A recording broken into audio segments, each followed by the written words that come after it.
दोस्तों, leg spin के जादूगर शेन वॉर्न अपनी बुक नो स्पिन में कहते हैं कि अगर मुझे किसी टेस्ट सीरीज के अंतिम दिन सेंचुरी की जरूरत होगी तो मैं आंख बंद कर ब्रायन लारा को इस काम के लिए चुनूंगा।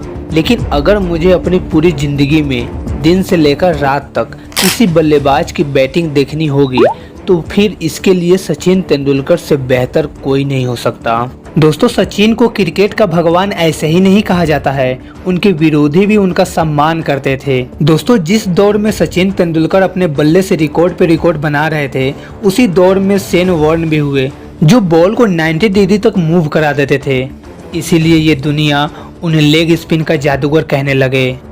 दोस्तों, मैं आपको बताना क्या चाहता हूँ, मैं आपको बताना ये चाहता हूँ कि जब ये दोनों खिलाड़ी मैच में आमने सामने आते होंगे तो वो मैच कितना रोमांचक होता होगा। Isn't it? एक तरफ क्रिकेट का भगवान और दूसरी तरफ लेग स्पिन का जादूगर। तो आइए फिर देखते हैं कुछ ऐसी मैचों की घटनाएं जब ये दोनों खिलाड़ी आमने सामने आते थे तो कैसे एक दूसरे के ऊपर भारी पड़ते थे। दरअसल वॉर्न को 1993 से जाना जाने लगा कि वे एक लेग स्पिन का जादूगर है। दरअसल 1993 में इंग्लैंड के खिलाफ टेस्ट मैच में अपनी गेंद से माइक गेटिंग के पैरों के बीच से गेंद निकालकर आउट किया था।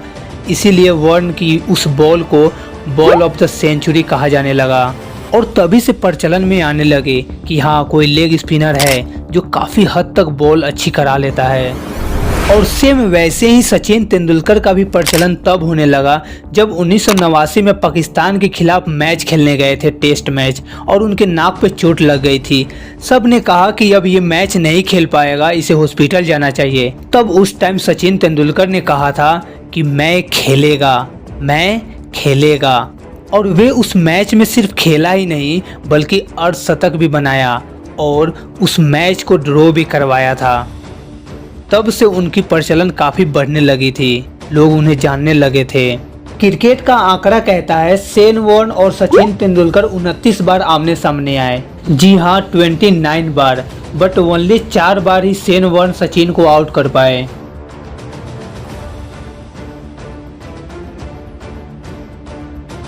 दोस्तों, ये घटना 1990 की दशक की है। एग्जैक्ट कौन सा साल था ये तो मुझे नहीं पता, लेकिन हाँ, 1990 की दशक की बात है जब सचिन तेंदुलकर को शेन वॉर्न आउट कर दिया था पहले ही पारी में।